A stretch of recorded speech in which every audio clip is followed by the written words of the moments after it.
A man who's done plenty of gaslighting, if you mean trying to ignite his farts. Adam Carolla. Yeah, get it on. Got to get it on. No choice. We've got a mandate. You get it on. Thanks for tuning in. Thanks for telling a friend. We appreciate that about you. We have a special offering today. The great Dana Gould in studio, who's my age, almost exactly. And if you're my age and you're especially a male and you grew up in the United States, then you're all about Sid and Marty Krofft and everything they've done. Dana has a special connection. We will talk about that. Sid will come in fresh off my 4-hour lunch with Sid on Saturday over the weekend. Crazy stories, crazy life. Just to set the table for Dana, Sid, and I think your headphone volume is on your left side. So says. There you go. Thank you very much. So, famously, I made fun of the hacks that were Sid and Marty Krofft and all the junk that they put into the universe and how they destroyed my childhood. And it was chronicled in books and podcasts, sure. Public speaking. It was well chronicled. Well reported. He was well aware of it. And he said, I like Adam. I want to come in here and I want to, get the record straight, break some bread, settle some hash. Yep. Geez, I want breakfast. I know. Bring home some bacon. You got to break a few eggs in order to. All right, and so he did, and he was a delight. Yep. And better for that conversation. Better Sid than Marty. That's what I gathered from Sid. Now From what I understand, Adam, Sid is gonna sit down and he's gonna tell you how he feels. Well, Marty is not going to care so much. Marty is a little Bernie Sanders. I don't really care. Well, I'm asking you one more time. Well, I think Sid, at least into a hot mic, is pretty magnanimous or semi-magnanimous about his brother. But the story goes, and I won't try not to tell too many tales out of school. Sid's the puppeteer, so Sid's the creative. Sid struck out on his own at a very young age, right. And for the lights of Broadway, and his puppeteering took him to all the biggest venues in the world, right, and also with some of the biggest celebrities in the world, Judy Garland and people like that. It is in the era of supper clubs. Yes, yeah, and he played big theaters as well. I mean, I was in his bathroom 72 hours ago looking at a framed picture of the ticket. I think Chris, we may have some of these pictures somewhere of the ticket of, him and Judy Garland, sure. like, playing the whatever, Beacon Theater in 1939. Yeah. So, surprised to hear that a guy who put out about as much product as Aaron Spelling's is not set for life and amazingly wealthy, but evidently not. Well, Saturday morning pays a lot less than prime time. But let's not forget Pink Lady and Jeff, one of the greatest variety shows of all time, with Jeff Altman. How could I not? Let's not forget Sonny and Cher. Sonny and Cher. I didn't know they did Sonny and Cher. They did Sonny and Cher. Yeah. They did the Hudson Brothers? I don't think they did the Hudson Brothers, but we can look into that. Something Power Hour?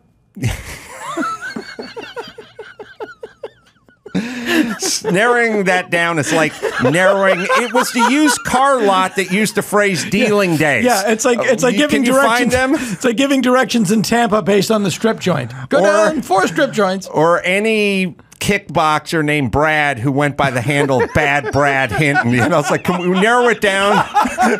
We got dealing days and we got Bad Brad. It's going to take more than that. I believe it was the Sid and Marty Krofft Power Hour. I could be mistaken. Yeah. Now, the Hudson Brothers were this crazy musical group who also did a Saturday morning show. And one of them fathered Kate Hudson with of the Goldie Hawn. Right, of the Hudson Brothers. So that's where that story goes. But Marty, the other brother, right. I believe 9 years younger, was asked to come along after Sid found great success with his stage show, Right. and folded him into the business, and then he took over the kind of business nuts and bolts, and Sid did the creative, and you know how that works financially. Yeah, it really is Marty's Spock and Sid's Kirk. One's left, one's right brain. And you, at a certain time when we spoke several years ago, you were getting to work on Sigmund and the Sea Monster. Yeah, when they were doing the film Land of the Lost with Will Ferrell, then they were going to make movies of all, or they're going to maximize the potential, create the Sid Marty Krofft universe. And I was, thanks to your friend and mine, Jimmy Miller, who was producing, I got the gig to write this Sigmund and the Sea Monster movie. And I got to work with Sid and Marty for quite a bit of time, and it was great. I really related to both of them in different ways, and really enjoy. I don't even know if Sid's going to remember me, but it was really great fun. It was really great fun, and unfortunately, Land of the Lost wasn't the hit that they had hoped it would have been. Because I thought I really liked.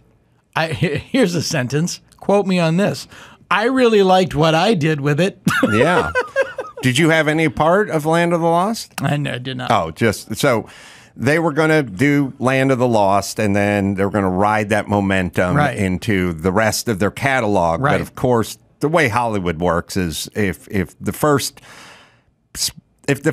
mission, the rocket blows up on the pad, they'll scrap the whole rest of the Apollo mission. Right.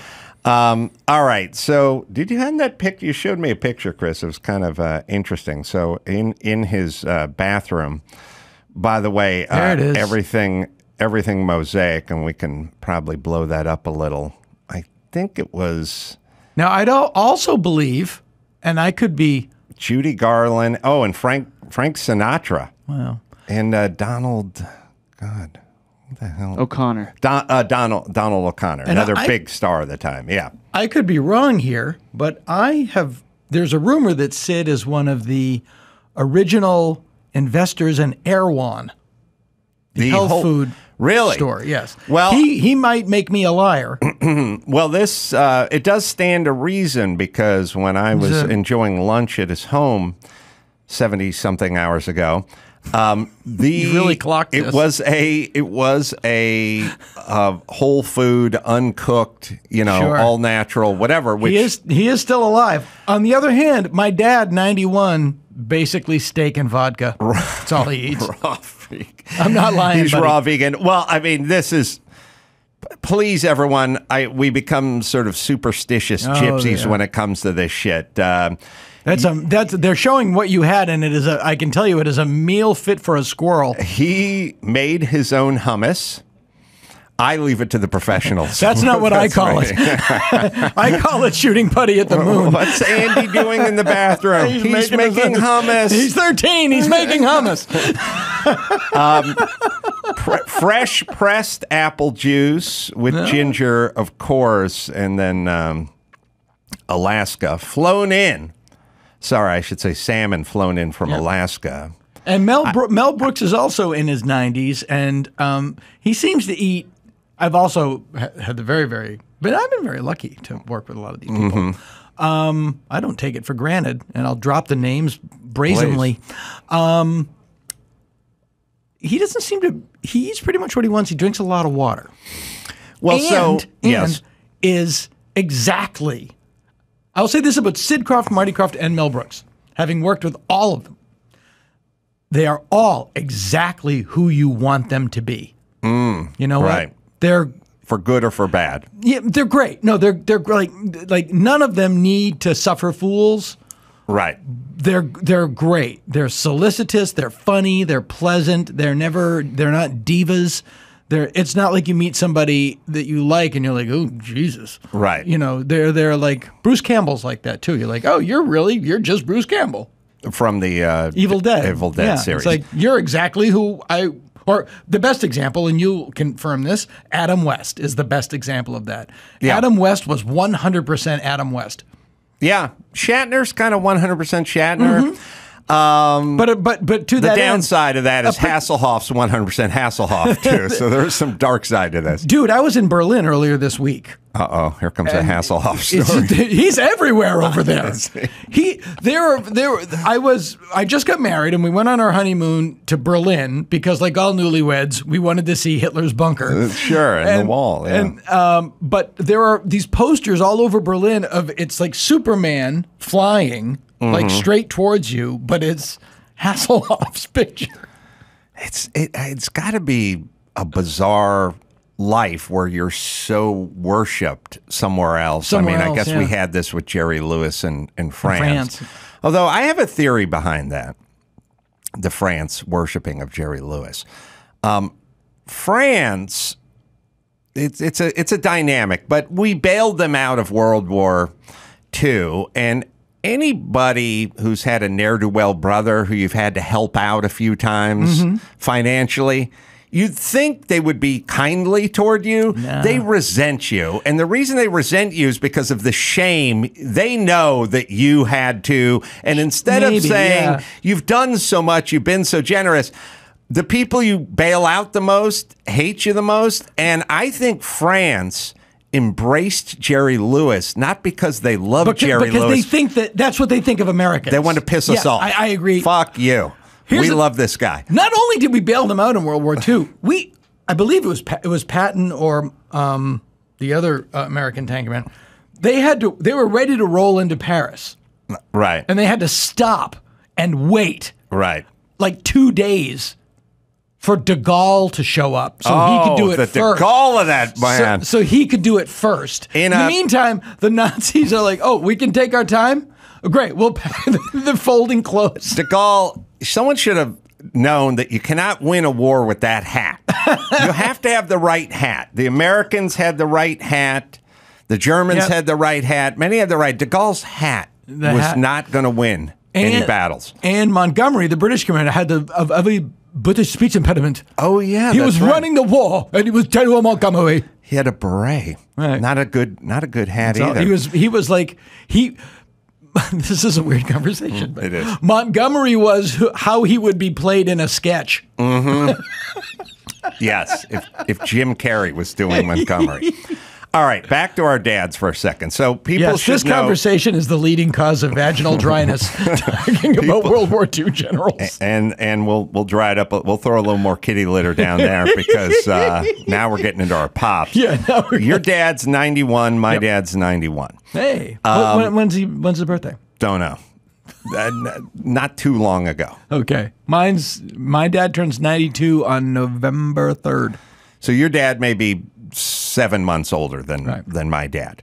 I think. If in fact my dad's 91, it could be 90. It could be 92. I don't sweat the details. Yeah, but at this point, it's academic. Bottom of the ninth. What are you going to do?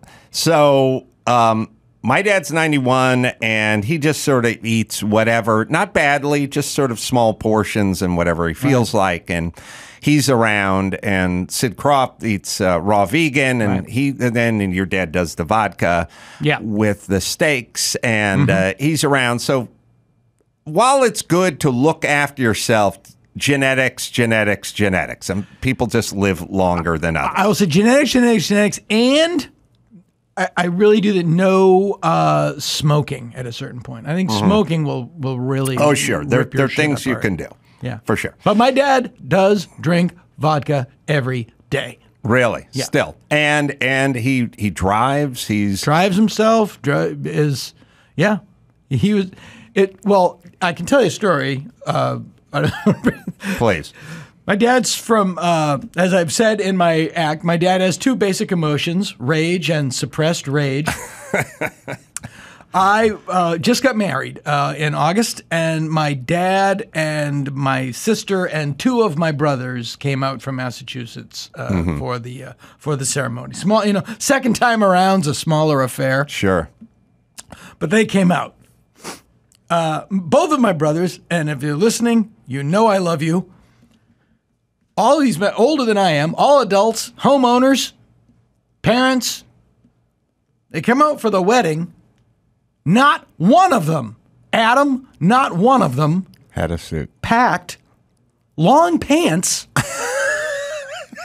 or a dress shirt. I do love these people. Because I said casual, which they interpreted as cargo shorts and a Beatles t-shirt. Right. Yes. I love these people. I'd give them a kidney. I was just stunned. And I said, okay, well, you have to go to the mall and we need to get you some pants. Sure. Proper pants. At which point my dad said, well, if I knew I had to buy long pants, I wouldn't have come. Wow.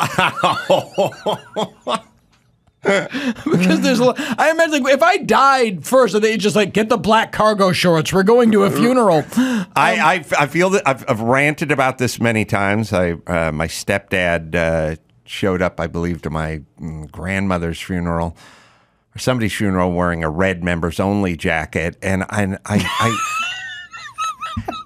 but Chris, you can show Dana. Remember the guy? Now I want a red members only jacket. Remember the guy we were talking about 2 weeks ago who physically assaulted the stewardess or flight attendant? Oh, yeah, I saw it. Punch him in the back of the head? Punch him in the back of the head. But that's not the story. That happens all day, every day.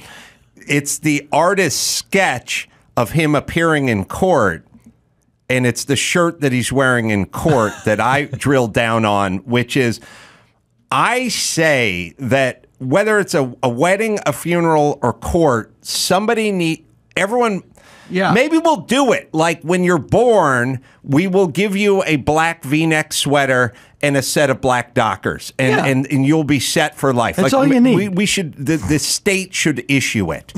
But I love that your dad, did he actually audibly say if he knew he had to buy pants? 100%. Wow. And then he said, now, by the way, my brothers are, these are adults. These guys are old. My dad was getting a cup of coffee in the morning, and my brother saw him, and he went, hey, Dad. And he scared my father, and and he spilled the coffee on his arm. He went, God damn it. What am I doing here? What am I doing? But he, but it was quite, and it scared when my dad yelled, my brother, a retired prison guard, ran out of the room. Wow. Well, Chris will find that picture. It's somewhere in our archives. I will. We gauge our father's health by the physical damage he could still inflict. Yes. How's Dad doing? Oh, he could still put us right through the wall. Oh, okay. Yeah. Now, my dad is not driving, so he's slower than your dad, but he's still around. And I had a sort of bizarre talk or realization driving home with my dad, which is, and I don't know, you can tell me if there's some version of this with your dad, but because what you do is your dad is your dad and your brother's your brother and everyone's just everyone and you just kind of get along. But at some point you say, man, I have children. What if I had this relationship with my children? Oh, yeah. What if we just flipped the script and said, I will yell at my son when he's getting married about having to buy trousers. You know what I mean? Like, what would that make me? And my dad, soft-spoken, not your dad at all, a little more hands-off, but just kind of hang out, kind of a quiet narcissist. Sure, okay, a pure narcissist. Sure. And I think a lot of people... I'm familiar. People go back to narcissism and we think of the aforementioned David Hasselhoff. This guy's got his shirt unbuttoned down to his navel. He's preening. He's walking around. There's a deeper form of narcissist, which is you people don't exist. I'm here for me. Like it's an ultimate narcissism. Right. Because the guy who preens and struts around is like, I want to drive a Cadillac. If that's your dad, you do get a couple of steak dinners and a martini with him. Right, and that guy is gauging his behavior on the reaction of other people to him. To a pure narcissist, the other people don't exist. They're not a thing to consider. I'll show you plain punch guy. Yeah, that's why I'm eager to see this. He's wearing a very floral Hawaiian shirt, and he whacks the guy in the back of the head, and then shows up at court in the same Hawaiian shirt. And probably trying to explain that wasn't me. That was my twin brother. Maybe he hasn't been home. That could be as well. All right. Now, I do like the way he walked back like that didn't happen. did you? All right. So here's something I wanted to get your head on as far as dads go. My dad, his identity, for the most part, is based around him and his trumpet. Was not expecting that. And your dad is Miles Davis. My dad is miles from success. Okay. He's never earned a penny playing the trumpet. Yeah. I bet Miles Davis, when he got home, was sort of done with his trumpet because he'd been gigging all weekend, and it's the last thing he wanted to jump in his Lamborghini Miura and talk about anything but a trumpet. But my dad, it would be like, here's what would be the equivalent to. It would be the equivalent to, so, all right, I'll set the table.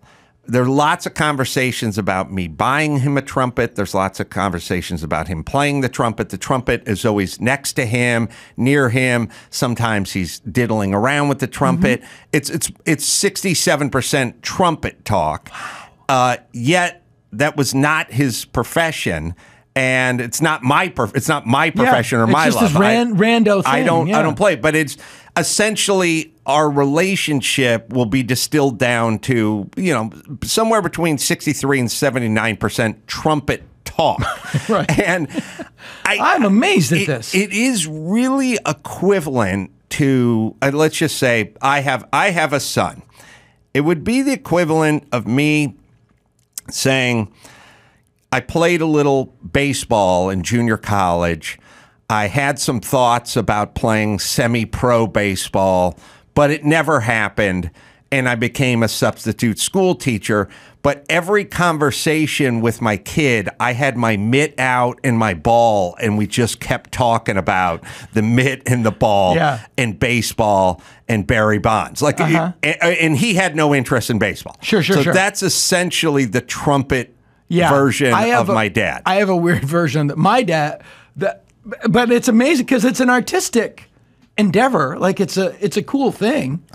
Yes, it's cool for the first 26 years, but eventually it grows. Yes.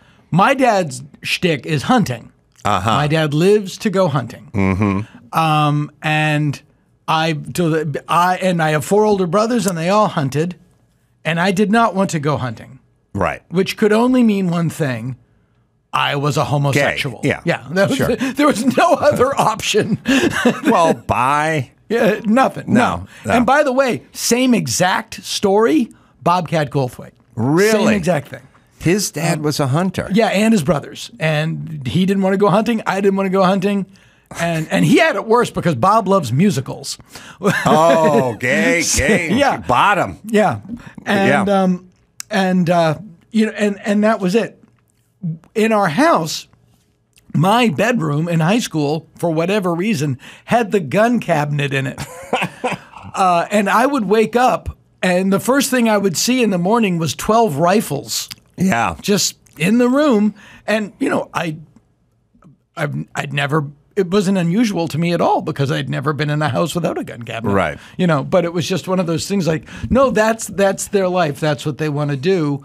And you have to challenge yourself. And I think it's a very generational thing where, you don't inflict you see your children as more individuals, less an extension of yourself. A great example, as I've said before, the name Frank Sinatra Jr. is child abuse. Right. Yeah, it's a very good point. Make it harder on him. Yeah. Yeah. I'm close to that is LeBron James's son, Bronny James. Yeah. That's everyone's just going to he won't be able to go into a restaurant and put his name down with the hostess without everyone turning around. Right. Yeah. It's just it's like having a band named the Other Beatles. You're just set up to fail. But the thing that's interesting about hunting or trumpet playing, which is, and I assume both blood sports. Subscribe to this. Yeah, my dad would put a blow dart with curare on it. Boom. My dad and I sit around and talk about trumpets, and he knows I don't play the trumpet or have a particular interest in the trumpet. Now, it could be a two-way street because I have a great love of automobiles and sports cars and racing, but I dare not bring that up in front of him because he has no interest in it. So I'm not going to sit there and talk about stuff that I'm passionate about, knowing that the person, but we have that could be with a relationship. You could have a wife or a girlfriend. She's got no idea, not interested in you and your cars or you and your fill in the blank. And at a certain point, you get coached up to, let's just talk weather, politics, sports. We'll talk about something other than, like there are many guys that are fanatical about fantasy football. Yeah. But they would never dream of going out to dinner with their wife and talking about who they drafted this week because they know the wife has zero interest in this. And so the question about our dads, whether it's hunting or trumpet playing, why don't they get that that's not what we want? Like when your dad sits down and talks to you about his last hunting trip. Yeah. And I do think it was generational because I know with my dad, if you weren't into what he was into, okay, later. Right. Like they weren't going to go and, so what do you like? And I'm actually, I don't know about you. My parenting style is just, aside from a blatant series of empty threats, right? Turn that down or I'll murder your friends. Right. I just do the opposite of what would my dad not do here? Yes. That's what I'll do. I do that with investing. I do it with parenting. Yeah. I've said it into this microphone many, many times. I literally just do the opposite of what people want you to do with Jesus. I just do I literally think, what would my family do in this situation? 100%. Literally, if I'm driving, if my dad would turn left, I'm going to turn right. And it's pretty successful because the template for success is pretty good, but the template for failure is pretty bulletproof. Right. Yes. You just do the opposite. Well, yeah, my kids aren't afraid of me. I would wear pants to a wedding. See? Doing the opposite. Thinking outside the box. Of Dana's dad. I should, we'd be remiss if we didn't do a second of Huell. Chris was explaining to me that Huell had a music video, but I'm going to show you a remember. photo of my dad at my wedding just so you can appreciate the smile. By the way, Dana's going to be in Kansas City at the Comedy Club of Kansas City. That's November 3rd through the 5th. And then San Francisco Punchline, San Francisco, that's November 10th through the 12th. Go to danagould.com for all the... You can post that. For all the live dates. It's awesome. Yeah. So it's Dana and his brothers. Yeah, three of them. And then there is Dad, who looks somewhere between you. It's a little bit of, what are you doing in here? It's a look. All right, here's the look your dad is possessed. If a Jehovah's Witness knocked on your door and you were watching Monday Night Football and it was the fourth quarter and the game was tied, this is the look you would give them to get them to turn around and leave without even dropping off the watchtower, right? Like, your dad's look is... It's a very Clint Eastwoodian. Turn around. Yeah. Just turn that camera around and start walking. It's a very Clint Eastwoodian visage. I have, I could show you. God, is there a picture, Chris, you can look for this one.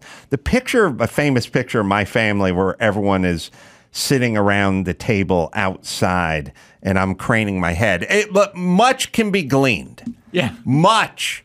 You really, it's kind of all you need. It's sort of like a strange dog is coming down the street. All you need to see is its posture. Yeah. You know what I mean? Is its tail wagging? Yeah. Or is it sort of crouched down? Is it frothing? What is it doing? And then someone could go, well, you don't spend 24 hours with that dog. How do you know what that dog's like? And you go, I know it from 25 feet away by the way the dog is walking. Yeah. And when you see pictures, you get a real, pardon the pun, snapshot of exactly where everyone is at. Like you look at you can look at the brothers. We'll find that picture. It'll make Dana laugh. Now, the reason it'll make Dana laugh is this is my grandmother taking a picture. It is back in the day when you had to say 1, 2, 3, smile, or say cheese or whatever, because she had an actual camera out. Is that you on the left? Yes. My father is staring into his mother-in-law's camera lens, but refuses to move his face. This is it. This is Grandpa barbecuing. So my dad's just staring it down like, hey, bitch. So that's your dad in the black? Yes. You want me to pretend like this isn't a loveless relationship? I'm not doing it. I'm not going along. I'll just stare. It's and that's your mom to his left? Now, my dad just stared at the lens and refused to tell his face to paint on a smile or any form of expression. No, that's like American Gothic. That's a novel. He's just staring at the lens going, you want me to feel something or project something? I will do nothing. My mom, who hates her mom, who's taking the picture, cranes her head as if to say, fuck you. Because my grandmother's standing up going, 1, 2, 3. Now, if you don't believe we know there's a picture being taken, I've painted a smile on, and my grandfather's craned his neck around. So he's aware that a picture is being taken. My mom literally put her hand over her mouth and turned her head and said, I will not play along with this charade. I will not satisfy you with this. My dad just stared at it. My sister had a perfect look for where she was, which is, I'm confused who these people are. I don't know what to do. Wow. I'm trapped in this family. I did what was consistent with me, which is, I'm going to try to turn this into something it's not. Well, I'm going to smile and pretend like we have something here. Exactly. What child went into showbiz? The one performing. Yeah, that's right. And my grandfather has a look of, Helen, I know what you're trying to do here, but these people are nuts. But I don't know. Your grandfather's he's a cool looking dude, your grandfather. He wrote The Mole People, Dana. I did not know that. I've never told you that? No. I knew that would resonate with you. I did not know that. He is the writer of The Mole People. Wow. Not my biological grandfather. What was his name? Laszlo Gorog. Wow. The writer of The Mole People. Right. Not too many people would say wow to that. I know that. I did. You did. I know.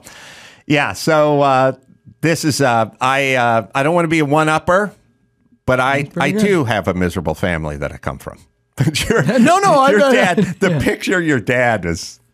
And by the way, every photo of my father throughout my childhood, I could, if this was a TV show, I could show. Same look. 1969.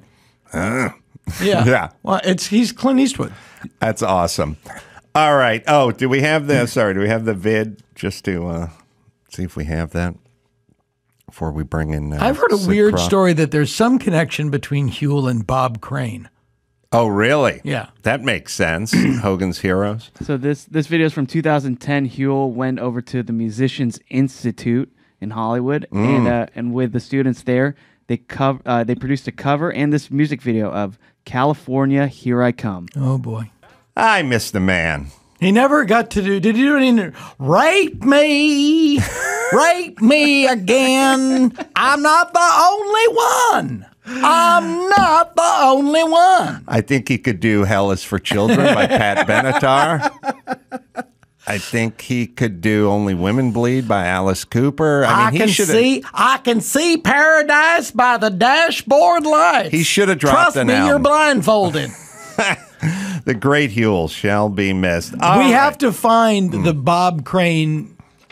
Something tells me it leans more towards the autofocus era of Bob's life than the Hogan's Heroes era of Bob's life. Yeah, I mean, people understand.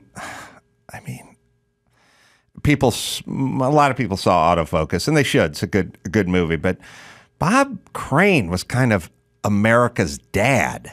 He was Super Dad. He was Super Dad. The Disney movie. He was doing, and imagine and he was doing what your dad really wanted to do. Right. He was collecting pornography and banging everybody and setting up video cameras before there were video cameras. Yeah. Him and Elvis and Richard Nixon, the only people that had access to that stuff back then. And Disney was in this horrible place because we're like, you're super dad, you're America's dad, Right. but we're starting to hear rumblings of like this other life that you're having. This is all pre-Me Too or pre-whatever. No, early 70s, mid 70s, yeah. Yeah, and they're like, how do we keep hiring this guy when we're hearing all these stories And people about love, porn people stashes? love him. People love him, and he's just a walking sex addict is the word. They found and then was killed in the hotel room, and nobody really figured out. 49 years of age, Young man, and then they by his orgy wingman. right orgy wingman. But Hang on, I note. Call my orgy wingman. Sorry.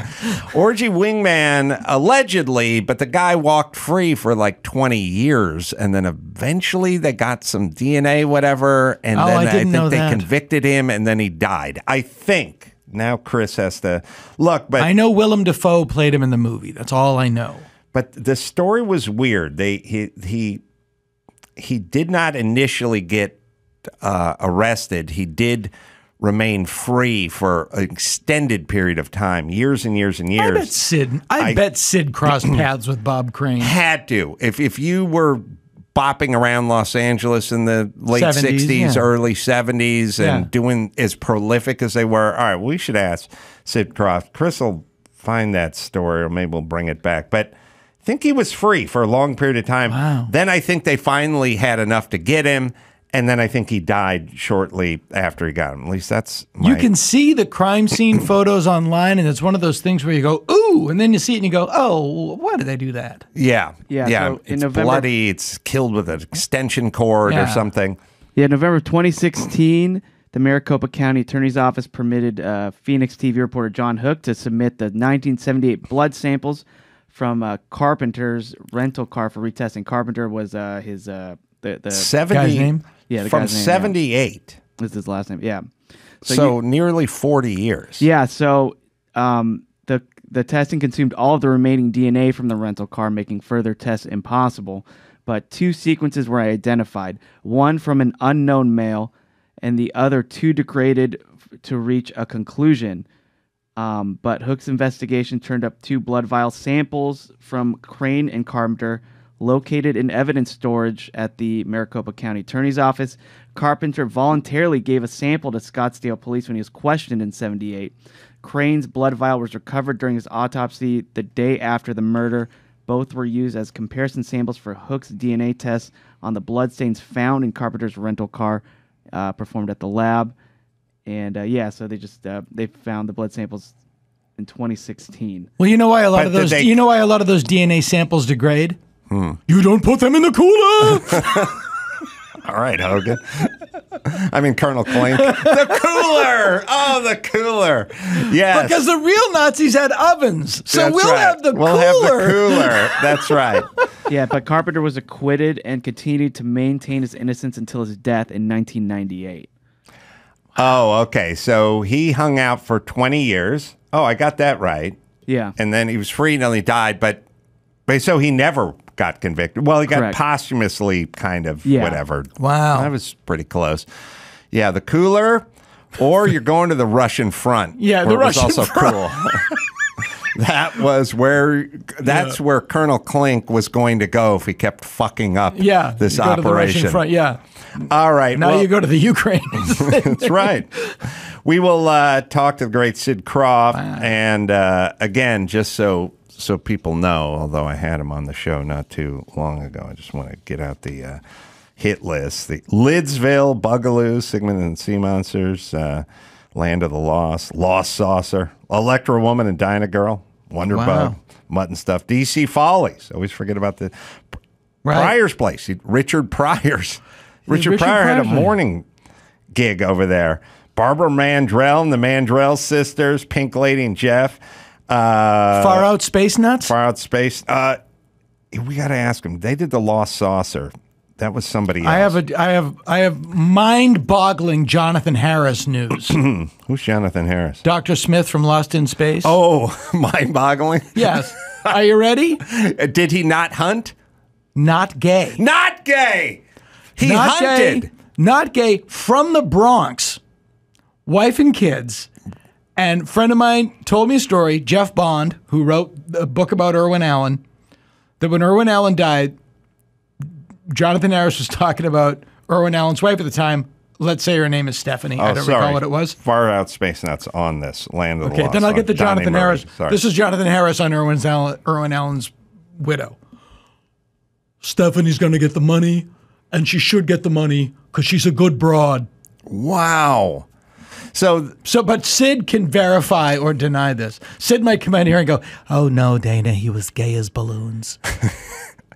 So what was considered a very early gay acting icon from American TV? Paul Lynde. There was there. the ascot. Right. The kerchief. The kerchief. Yes. Yeah. Charles Nelson Riley, Paul Lynde. Right.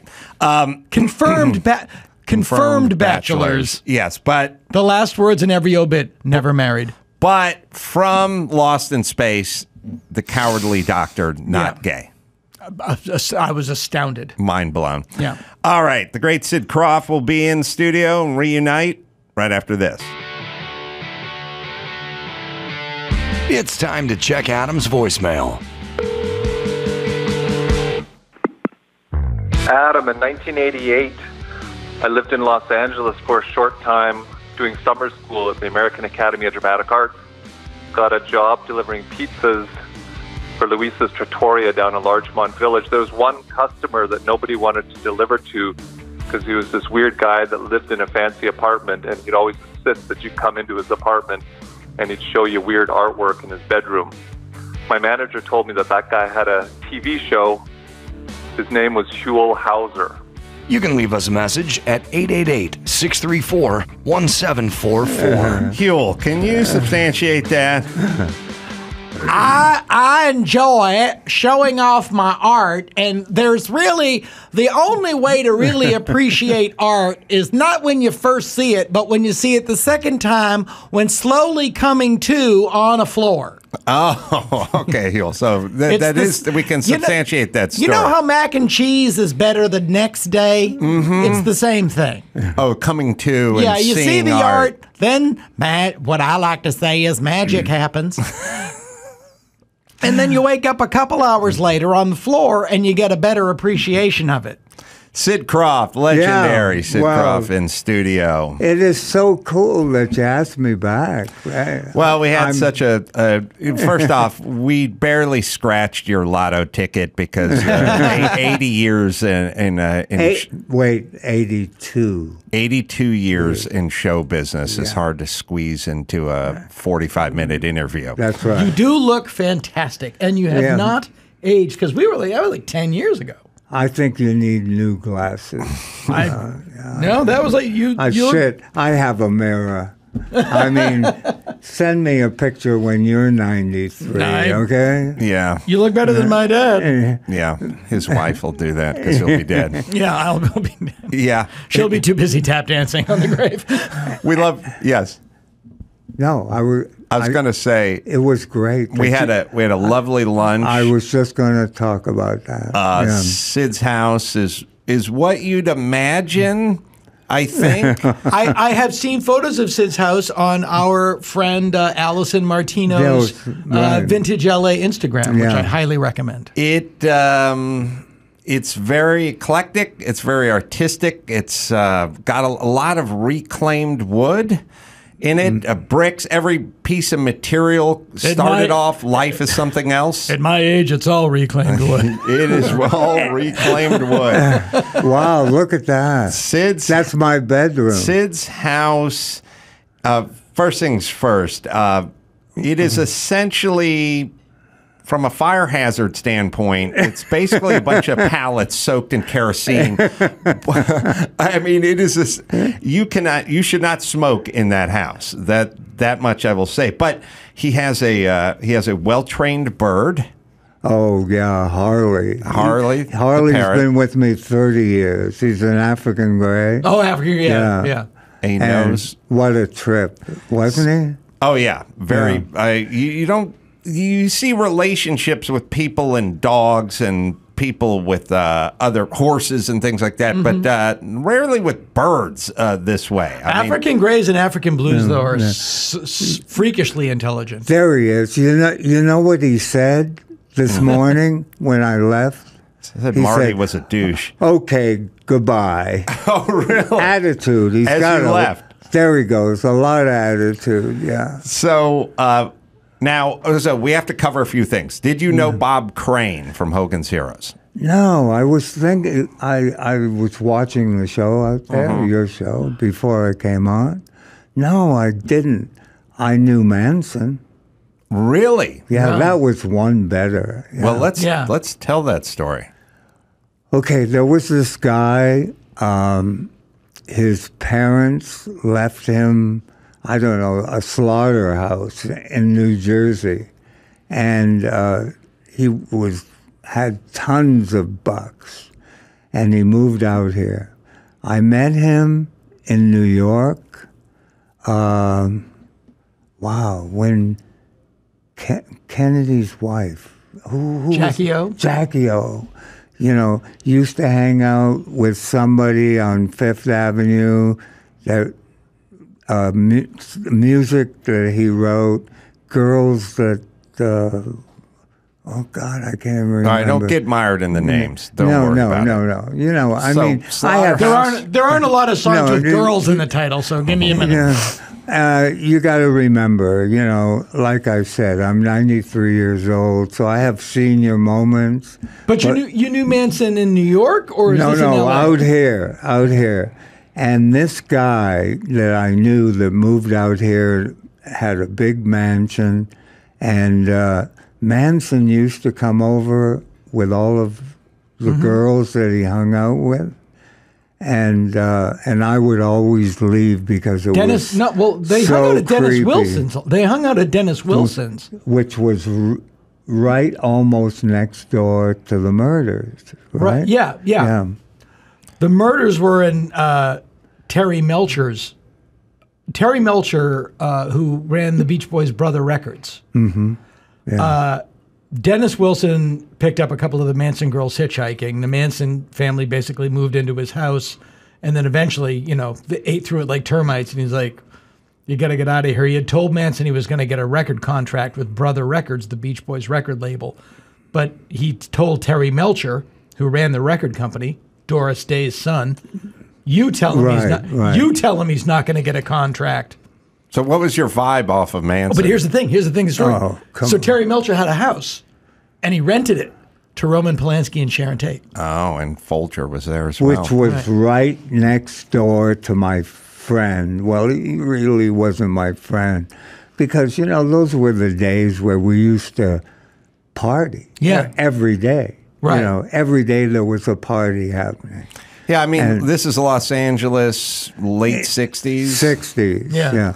Well, I was here in the 50s. But, let's just talk about the climate back then. Like, Los Angeles is filled with all these artists, and we're not really regulated like we are now. Like, now we're very over-regulated. This was just sort of people building, doing, making, driving drunk, just kind of doing whatever they wanted to do, sleeping on the beach if you wanted to. You had the flower children living up in Laurel Canyon. What's the Joan Didion novel? Play It As It Lays. Read Play It As It Lays, and that's L.A. in 1968. And we all hitchhiked. Right. Yeah. And everybody picked you up. And there was no danger in that. Yeah, people would lock their door. You didn't have to lock your door at night. I could remember. No, Look, I grew up in L.A. and I would be getting on the Ventura Freeway on Laurel Canyon. My mom would be driving her old Dodge Dart or VW Squareback.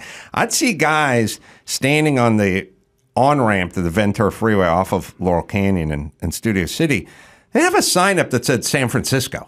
Like, my mom couldn't make it to Van Nuys without the vapor lock setting in on the VW. But people would not only get around town, they'd go to the Bay Area. Right. It was so, I mean, you know, usually probably jump in a car and you might have to jump in 5 cars to get to San Francisco. But that person got picked up and was gone an hour later. And it really was the Manson murders that ended all of that, because suddenly people got scared. Well, people saw hippies as dangerous as opposed to just weirdos. Yeah. I'm not saying they were weirdos. That was the... You know, and it would have done wonders, because several years later they instituted the Diamond Lane, which would have been a perfect peanut butter cup of a marriage of roller skate and key for the hitchhiker and the single driver who wanted to utilize the Diamond Lane. But Manson fucked that all up. The single driver is really the last victim of Manson. Right. I was living at the Chateau Marmont, facing the alleyway, because that was the cheapest room. And you were also then staring right at my old house. Which was? 8265 Marmont Lane. Yeah, yeah. That's right. Yeah. The back alley. Yeah, the big one. Yeah. Did you know Guy Webster? I know that name. He's a photographer. Wow. On Sunset Boulevard? Yeah. That's the guy. Okay, I'm at Schwab's one day, because we all went to Schwab's to have breakfast, and that's where all the actors went to be discovered. Which was then at Sunset in Laurel Canyon, right next to Googie's. Across the street from the Chateau almost. And Pandora's Box was in the traffic island. Yeah, and across the street was... what is now Coconut Teasers. But back then was... Wait a minute. But, I mean, across the street on the corner, there was a bank there later.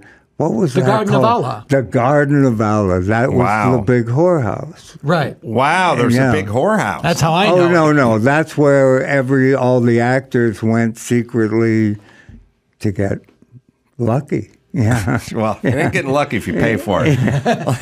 Well, it wasn't much then. It was probably a couple of bucks. All right, well, hold on. I want to circle back to Manson for a second. Yeah.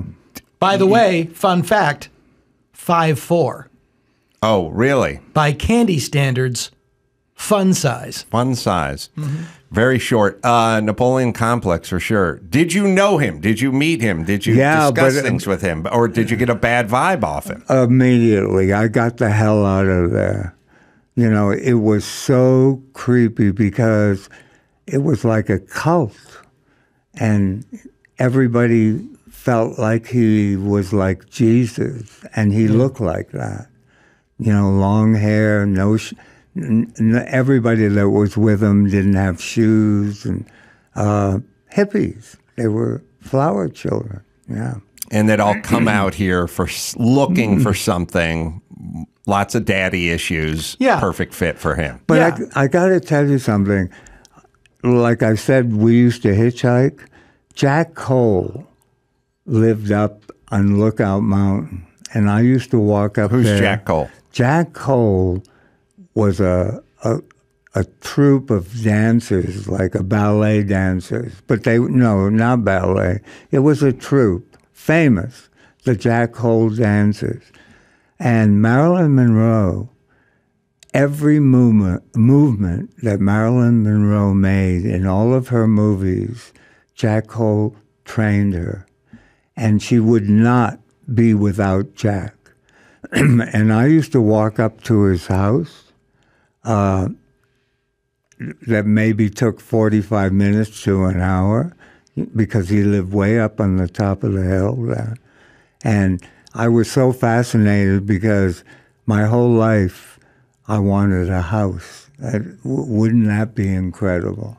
Jack Cole's the father of theatrical jazz dance. Not to be confused with the bar, the Jack Hole, which is on Santa Monica. Across from and Mr. Marilyn Monroe was always there when I went up. Always. Wow.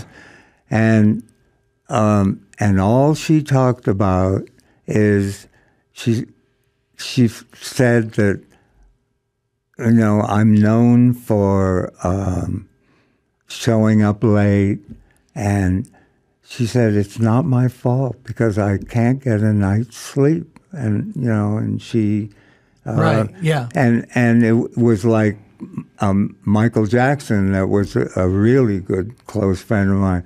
And the same vibe came from both. You know, And they were that's both all- chronic insomniacs because it was Right. sleeping pills that she OD'd on. And she was great, just great, you know, to talk to. I mean, we would go off into the garden, and she wanted to know what I did, and you know, and she was very smart lady, you know. Could you feel whatever the magnetism, the charisma, having it, as they used to say, coming off of Marilyn Monroe, the same way you felt it in a negative way coming off of Charles Manson? Oh shit, no. I mean, how can you compare? No, I mean, like, those? was it as Yeah. positive and was the Yeah, charge yeah. Oh, equally I see. negative? Yeah. Oh my God. Who's a better yeah. person? Who was that? That's what I'm asking.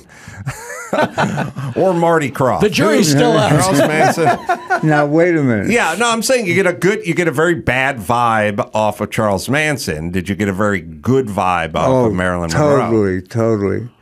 I was, you know, so proud to meet her. All right, Michael and Jackson's have conversations. Michael with her. Jackson's stories. He must have been a fan of yours Big time. because big time. Yeah. he loved children's fantasy, all that, all the Sid and Marty Krofft Saturday morning stuff was. Well, you know, out at Neverland, there was a room, I would say 5 times bigger than where we're standing. And it was like Tower Records. He had everything. Totally. He have all your all stuff. catalog. Oh yeah, and I went to Vegas with him because I introduced him to one of the richest men that wanted to buy the Desert Inn for him. What year was this? Well, it was before Pufnstuf. No, I'm sorry. It was after Pufnstuf. Of course it was. It was in the 70s. Later But 70s. Yeah. before Thriller. Oh, yeah. Oh, okay. Yeah. And So did he reach out to you? How did it initially? No. What really happened is his doctor, his skin doctor in Beverly Hills, the nurse, I can't remember her name, that married Michael. Yeah. And she said to me, she was already married to him, but she was still working for this doctor as his nurse. And she said, "Did you ever meet Michael Jackson?" I said, "No, I know his brothers really well." And wow, my mouth is so dry. It's all right. Can I have a hit? I'll finish the story. What's Okay, so anyway, this is the late 70s. yeah. God, let me think. Well, I'm not sure, doesn't you matter. know, because I've done so much in my career, and But it's and pre- dates, it's pre- dates don't. I get it's fine. Pre Michael Jackson wild solo success. Well, anyway, she said, I'm going to have him call you. It never happened. I was in Beverly Hills weeks later, and she was across the street, and I gave her the finger, and I said, "What happened?" She said, No, he'll do it tonight. 4:00 in the morning, Michael called me and said, you know, you're in the middle of dreaming or whatever. And I said, "Who is this?" And he said, "It's Michael." I said, "Michael who?" He said, "Michael Jackson." And I said, "It's 4:00 in the morning," not realizing, you know, or knowing that it was really him. And he said, "Oh, I just can't sleep, and I thought I'd call you, and I'm a huge fan." And he came to my house about 3 days later that you visited. Mm-hmm. And then he invited me to Neverland, and we became great friends. Did you know Bubbles?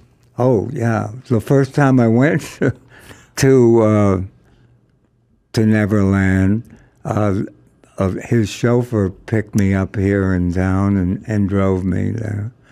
and took me into the living room, and Bubbles was with his first child. Bubbles was watching the baby. There was nobody in the living room. You had a chimp watching? Yeah. That was what he called Operation What Could Go Wrong.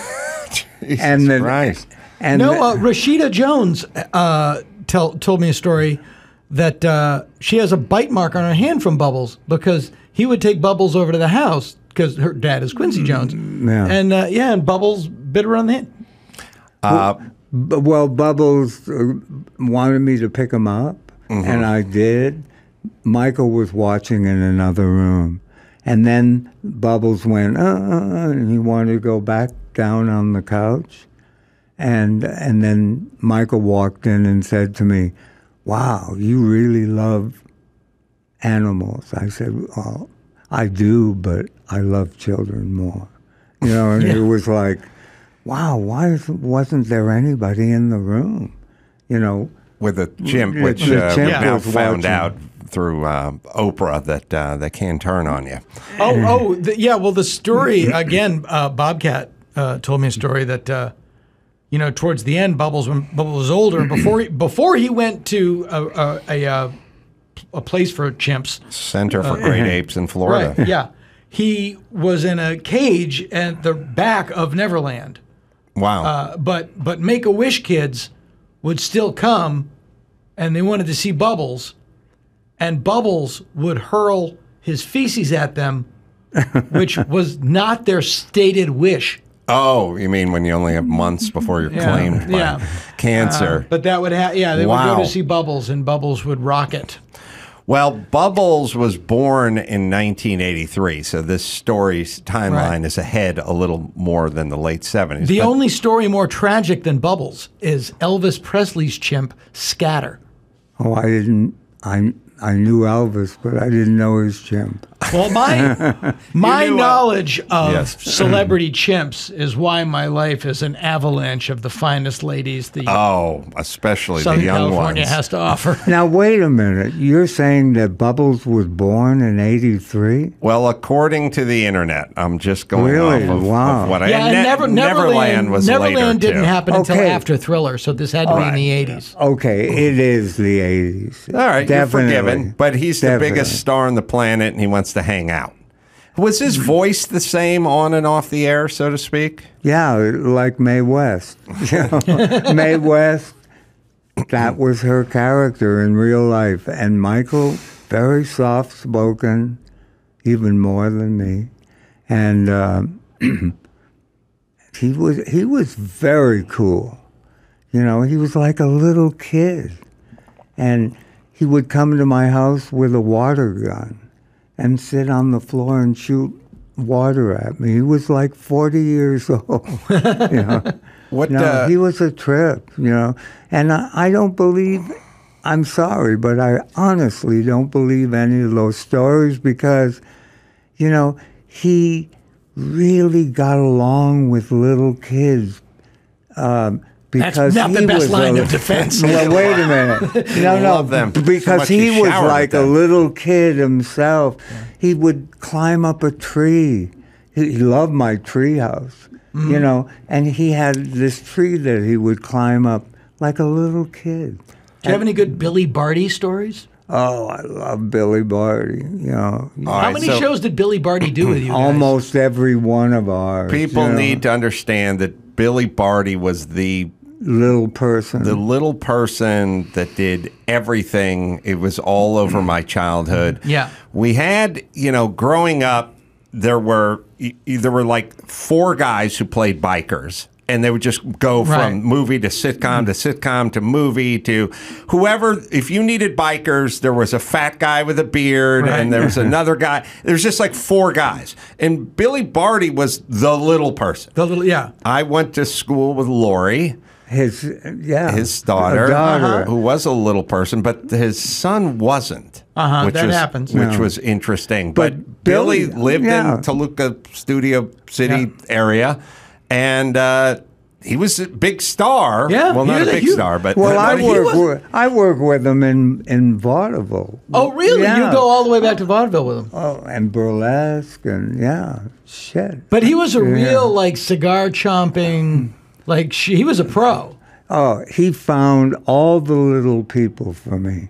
Felix Silla. Yeah, all of them. There were 36. that you you, needed them to get in the costumes, right? Who Yeah, played Megalito Loveless on The Wild Wild West? Oh, I don't know. He was in the late '60s. He was on Star Trek, and he was on The Wild Wild West. He was the other big Hollywood. Michael person. Dunn. Thank you, Michael Dunn. So Nice, thank how you. about Elvis? What was No, Elvis he was like? full-sized. Full-sized Elvis. Oh, Plus you size. mean for real? Yeah. Elvis himself. We really only met him once because we did the Raquel, in the World of Sid and Marty Krofft in Vegas, her live show. Oh, okay. Yeah. Oh, right. Yeah, and Elvis was the king of that hotel. This is very early '70s. Then 69 to '73. Maybe a little later. No. Yeah. Mid or later, maybe. Oh, no, it was in the 80s. No. No, Elvis is died in gone by- '77. He died in 77. Yeah, Elvis's Vegas comeback Shit. was '69. I'm not doing too good today. Elvis's monkey wackadoo died in '83. Yeah. No, Elvis's Vegas comeback was '69, '70. So it had to be in the 70s. Yeah. Raquel Welch. And Joe Layton directed that show. How hot was Raquel? Oh, my God.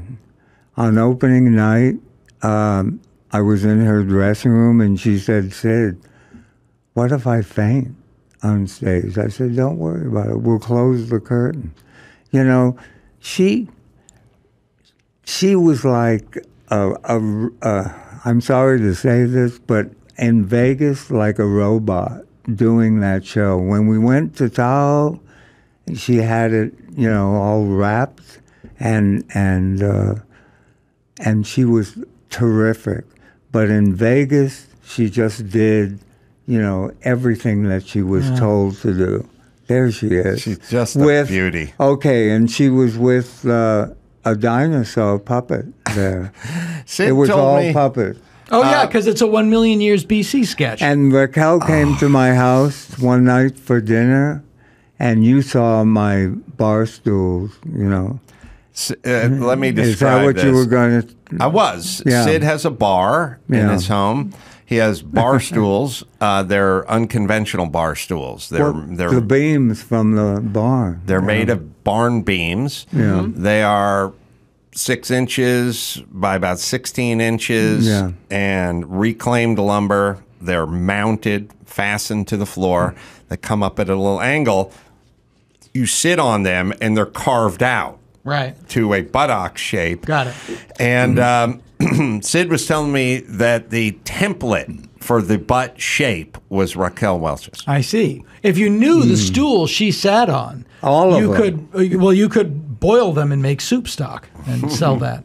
Yeah, I probably could sell each one and make some bucks. She's still right? with us, is she not? Looking more beautiful than ever. I don't buy I that. saw her, I saw her at a party a couple of years ago. I just watched a Fantastic Voyage. It was like walking in and seeing you. You haven't changed.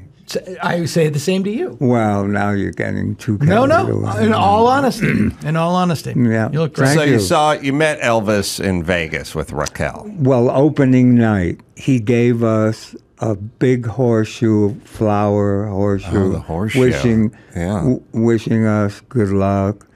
It was awesome, that show. It was just incredible. And she was sold out. She spent $250,000 on that show. It was very spectacular. Could she sing? Could she dance? Well, yeah. Oh, yeah. She was okay. Yeah, she was okay. It was an interesting time where you just took a woman who was spectacular looking and you just put them out There on she stage is. and they did a little singing and they did a little dancing. And No, we covered her with puppets, all Yeah. kinds of puppets. Did you need little people to be in all those Oh puppet yeah, outfits? there were 24 puppeteers in that show. No, Puppeteer's the person in the puppet outfit? in the puppets, and the show opened up with a line of 36 marionettes. Any mishaps? People dying of a heat stroke in the puppet outfit, staggering off stage? Passing out, yeah. Fair bit of or puppet almost passing? passing out. Yeah, I would never get in one of those suits. It's frightening. I have a super nerdy question for you that I can't believe I've never asked you. This is a real talk about V-dryness. What is the difference? Is there a difference between a puppet and a Muppet? Did Jim Henson do something new? Yes. I'm not interested in what it is. No, I'm kidding. No, wait a minute. Dana, puppetry is the oldest form. It's thousands of years. Yeah. It's the oldest form of entertainment. Right. Yeah.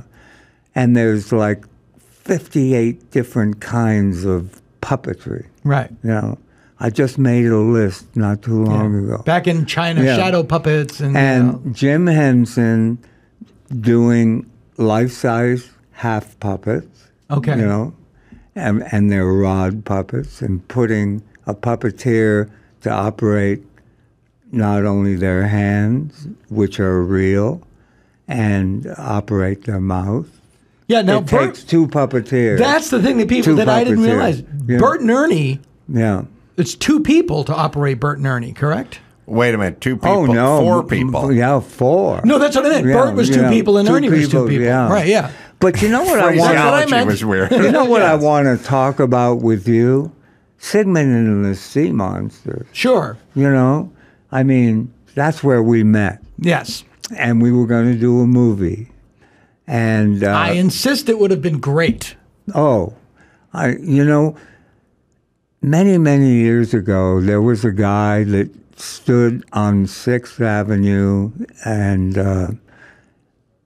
he was, nobody knew this. He was called the Nature Boy. Right. And he wrote the song "The Boy with the Green Hair," that movie in with the 50s. Dean Stockwell. Yeah, Right. in the 50s. And And there was also Moondog. Moondog. And Moondog would be dropped off by a chauffeur and stand in the street. People would give him money. And he looked like... This is in the Beatnik era. Yeah, Yeah. but it was on 6th Avenue. Right, it was not in the village, it was uptown. No, yeah, it was a block away from Radio City Music Hall. And I think when we started on Sigmund, I loved that movie, The Boy with the Green Hair. Mm-hmm. You know, there was a boy, an enchanted boy. Right. No, you know, we talked about and this. we talked about that, yeah. And Marty was pissed off that I even brought it up. He didn't even know what I was talking about. It's E.T. Before E.T. E.T. was 10 years later. Yeah, it was before E.T. 10 years later. But it's the Maybe same more. story. Yeah. I don't know. Where would we find this movie, The Boy with the Green Hair? Oh, it's around Dean Stockwell. I think plays him. it was black and white, and he the only color in the movie was his hair, his green hair. So that was Beautiful the impetus for Sigmund and the Sea Monster? No, that was the movie That was the movie. Sigmund and let see. me tell you, every weekend, and I don't know why, I used to go to the bullfights because I love animals, and to this day, when I think about it, I don't know what the hell that was about. Yeah, I don't Yeah. know. That I went to see a because bull. I loved animals. Yeah. It doesn't really match. I'd go to Michael Vick's house because I I loved animals. No, and I used to go to La Jolla on Saturday. Sunday morning, I go down to Tijuana, and, you know, whoever I was with, there's a great story. I took Juliet Prowse. You remember her? Of course. Yeah. I took her So down. you'd go to Tijuana and go to the bullfights. Bullfights, yeah. And And so anyway, it was a Saturday. I always had a Corvette, so I couldn't take my surfboard. So we used to rent them. And I went with a friend of mine, I don't even remember who it was, and we were going to go surfing, 6:30 in the morning. And we went down to Cove Beach in La Jolla. And maybe we had a little hit before we went down. I mean, who smokes a lot at 6:30 in the morning, right? And I'm walking down the beach, and there was this seaweed. I've never saw anything like it because I'm a beach person. I've seen it all down there. and I picked it up, and it seemed like it was, the seaweed was sort of living, and there was a hippie inside of one of the coves down on the beach, smoking pot or whatever. He was there overnight, sleeping or whatever. And I said, hey, would you do me a favor and watch this for me? Because I'm going to go get my car. I want to bring this back because I'm building a tree house. And we were like two little kids, right? And nobody's going to believe me. I have no problem believing this story. No, nobody's going to believe this crazy. So that's how the TV show came about? Yep. Okay, so I'm driving. Yes. We didn't bring the seaweed back because when I came back, the tide came in. The guy had smoked it? No, the hippie was gone. And Sigmund, I gave it the name immediately, Sigmund, because it was so smart. It was like alive.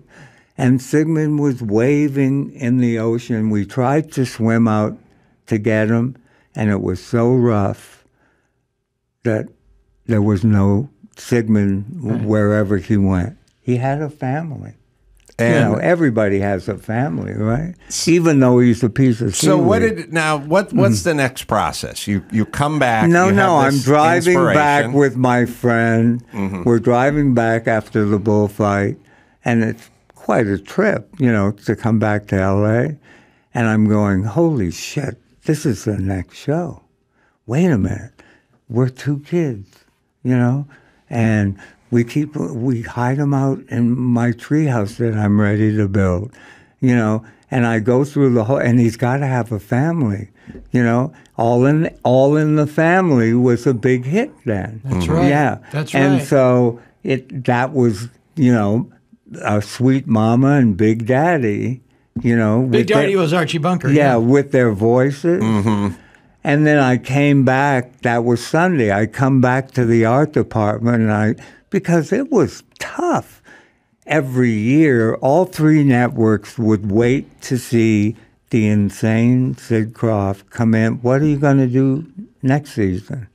With another, you just can't come up with it's hard to come up with a new idea and make make it work. All the characters have to feed stories. And all kidding aside, you had a spectacular run.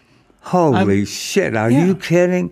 It's just like, Adam, when he knocked the shit out of our stuff, I loved it. I was the only one that loved it because I said, I never thought kids, especially kids, would hook on to any of our shows. Oh, yeah. Well, our 26 shows. 26 we did. Well, I can do the theme song to just about all of them. Right, which is a ultimate burned into your psyche. But Adam, you need to see a doctor. You really do. How could you, after 50 years, remember all the theme songs? I was at a Comic-Con. I bet Dana could do a few of those. Sure. Oh, yeah. Yeah. Well, let's see. HR, Pufnstuf, where you go when things get rough. Wait, who's your friend? Who's your friend when things get rough? You can't do a little, but you can do enough. Stay out of Jack this. Wild from Oliver. And we were sued for that song. We were telling you about it. Yeah. That's right. Who sued you? Huey Lewis. No, no. That's an insider. Guar. No, that was a Simon and Yes, this is a very interesting song. Nobody has heard this. Paul Simon has a writing credit. Yeah, on Pufnstuf. Wait, let's get the song first because it's HR Pufnstuf. Who's your friend when things get rough? Did he say it's like feeling groovy? HR Feeling groovy. Pufnstuf. Can't do a little. Four notes. Four notes. Four notes. Yeah, you got to find Feeling Groovy, and then let's hear this song first. There it is. You're contacted by his people, his lawyer, Paul Simon's lawyer, and says, "Hey, man, take that off. We're going to sue your ass." Yeah.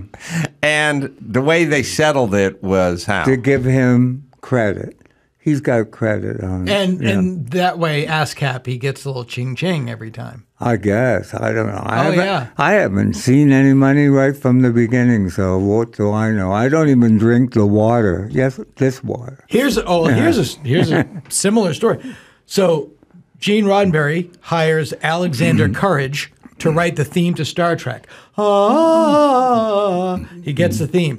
Then, without telling Alexander Courage, Gene Roddenberry writes lyrics to the song that are hilariously terrible. Right. Submits it to ASCAP. So now Alexander Courage has to split with his payments with Gene Roddenberry. Wow. And Gene Roddenberry says, "Oh, I need a little time to wet my beak." Wow. And what that must have generated over the years. Yeah. But that's so weird because I don't see the similarity. There are other songs that are so clearly, like I can see He's So Fine and My Sweet Lord. It's a tough one for me too, but or the other one is Girl and Hello, I Love You. Yeah.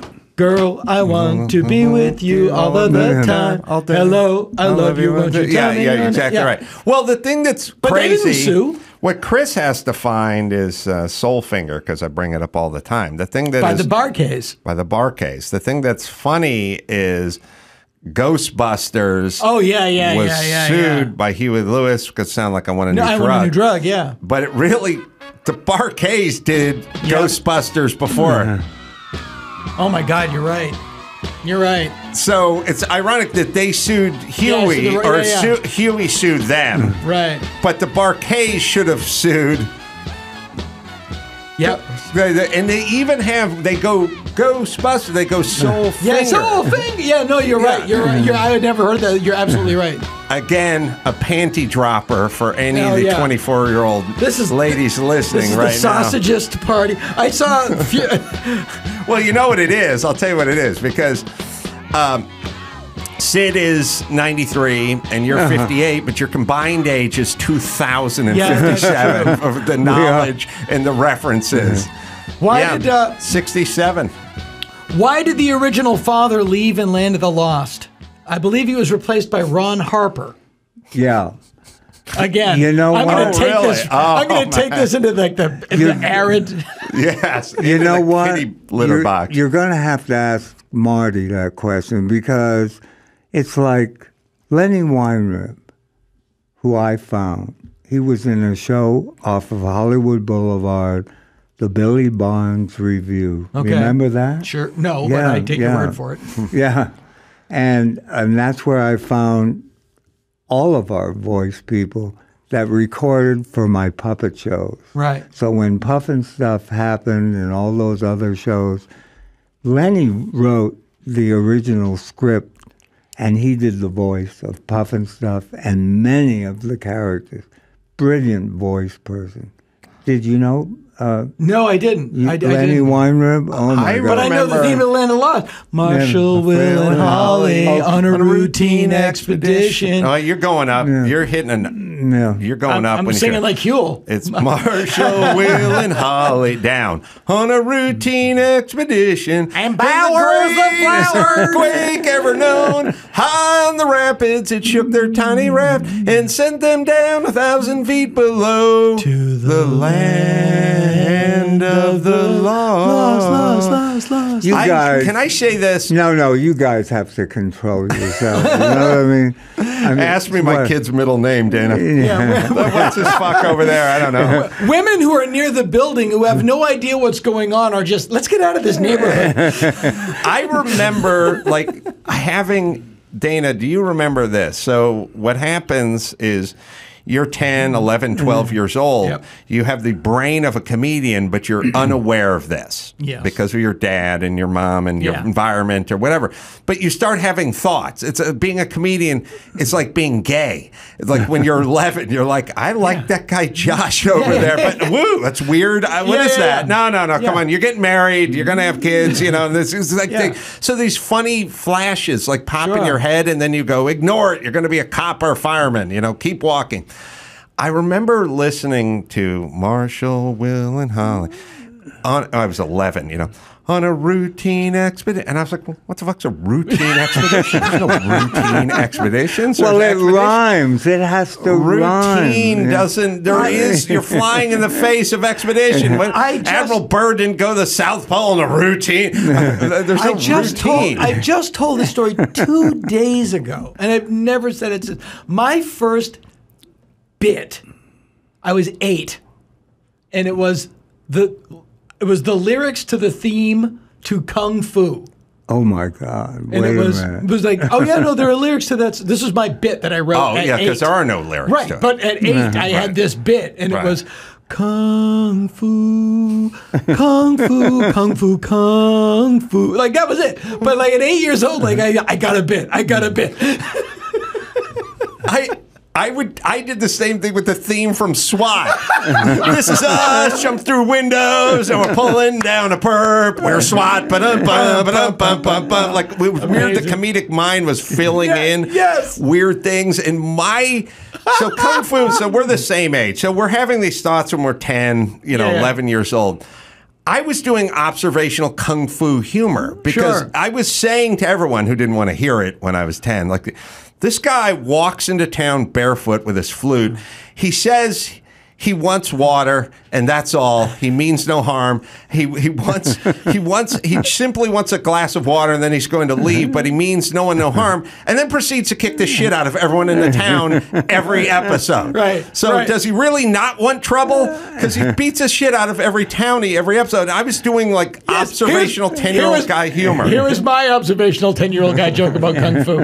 At the beginning of every episode of Kung Fu, Kane would come into town, and he would meet 2 people. Yes. One of them he would kick the hell out of by the end of the show. First guy called him Chinaman. Right. And it was always a choice. It was either the guitar playing nun or the guy who kept a blind kid in a bag. I was going to say, like, it wasn't a hard choice. There was oftentimes a blind woman who would fall in love with him. Yeah. All I want to do? The best Kung Fu joke is Margaret Cho's, which is the name of that show should have been, hey, that guy's not Chinese. If I make it to your age, I only want one thing, and Dana, Are you I talking bet you, me? yes, I'm You're talking to me? you. Yeah, I he made is it my to Dana's age. All I want is for a blind woman who I come across in a small village to take her hand and drag it down my face and announce I'm beautiful. That's all I want, and then I can die. I don't care if it happens next week.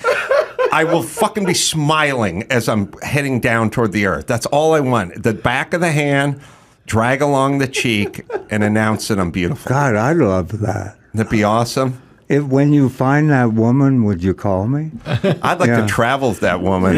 Just to do it in front of people. You know what blew me away? Last month, the Queen dying, and they kept saying, she's 96, she's not.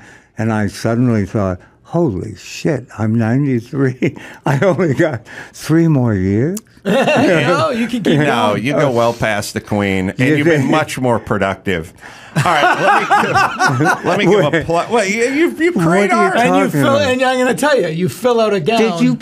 Did you play Grocery Goods? No, you're too. No, I didn't. Yeah. I mean, all the, No, I never did. I would have loved it. I think, Adam, I'm going to guess you agree with me.